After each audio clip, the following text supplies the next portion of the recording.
Giguba nining lalaki ang padlock sa gate sa usa ka covered court sa Countryside Village Phase 1 sa Barangay Talumo proper, Davao City kaganyang buntag. Kuyog sa lalaki ang mga taga-barangay. Gusto sa taga-barangay nga ablihan ang court aron magamit sa mga residente sa lugar bisan unsang orasa. Ang gihimo aksyon sa barangay subay sa reklamo sa Homeowners Association sa Countryside Village Phase 3. Apan adunay mialma.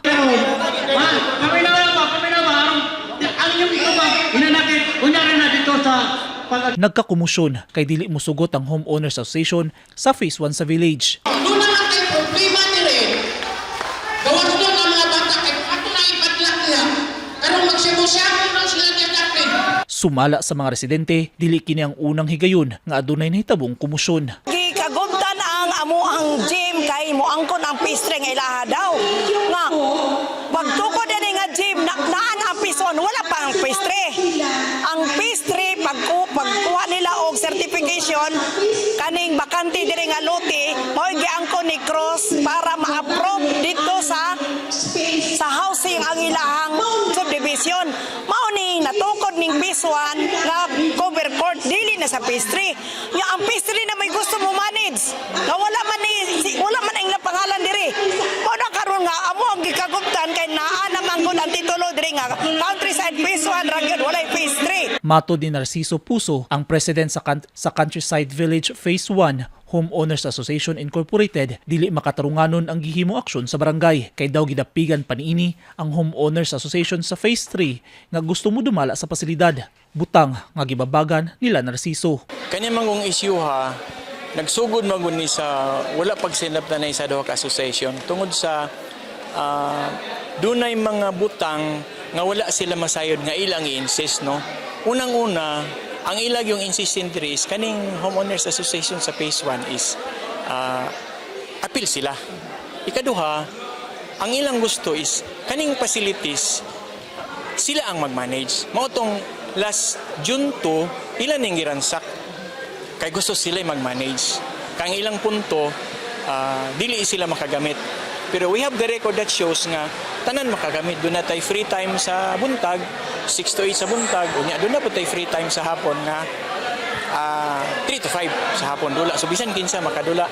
Ang problema lang, dili sila kontento sa kanang time because ang ilang gusto, modula sila anytime. So ang punto po namo, dili man na siya pwede ka kung anytime tayo magdula, dili man kita tag-iana na may niya. Tanan man gusto mo gamit.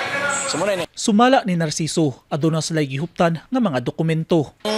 action ani dapat nga himuon sa barangay is long before overdue action supposed to be done by the barangay. Giistorya ang taang duha ka panig unya. Gitanaw ang among side, gitanaw among papilis kung tinuod ba nga kami ang legit nga tag-iya sa lote. Because right now ang ilang gina-insist is ang lote na donate na sa na sa city unya gidbutangan og building sa gobyerno mao nang ang tag-iya gobyerno na unya tungod kay gobyerno ang tag-iya bisan kinsa lay mo manage ang nahitabo naghimo og muwa ang barangay nga i-manage sa ilaha ihatag sa ilaha which is para namo unfair. Pero gipasabot ni Romeo Romano, ang Proc Leaders Chairman sa Barangay Talumo, nga bisan pag pribado ang luna kung nadunar na kini sa barangay, doon na naikatungod ang gobyerno nga gamiton kini. Bago ka may mong association, dapat ma-accredited ka o na mo certification nga kamo legit nga association. Ako, presidente ko sa association, na ako sa HLURB, Housing Land Use Regulatory Board. Karon, why nga nung na ako dari, nga para ma-plaster, kaya nga mong trabaho dari, nga magkayusa ang phase 1 o phase 3. Dili, lisod man na imo tagbayas mi, kay the way mi magstorya, nag-explain mi, kay naitabo na sa kuha. Naitabo na sa kuha, once nga ang private property, dili gyud na mabutangan o government funds kung dili na i-donate sa barangay. Pag ma-donate na sa barangay, mao na time na mabutangan. Pero dili gyud na pwede maaprobahan o dili ma-donate. Kung ikadua, kung naamay mga memorandum, kanang memorandum nga atong ginahimo o kinsay bagong kapitan mo lingkod, mao na po na baga renewable.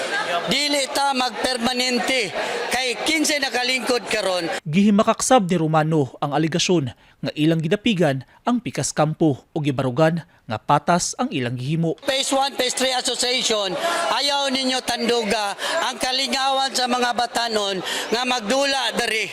Maura na gihangyo sa barangay. Ang Countryside Village Phase 1, dunay 86 ka mga pamilya ang nagpuyo, samtang ana sa 45 ka mga pamilya sa Phase 3. Kung kinakailangan, natanggalan na pabutangan nagtanod para lang mauni sinugdanan nga magkayusa ang Phase 1 o Phase 3. Pero kung tanaw ninyo nga namali ang among gihimong aksyon, na sa inyo ang kasuhan mi.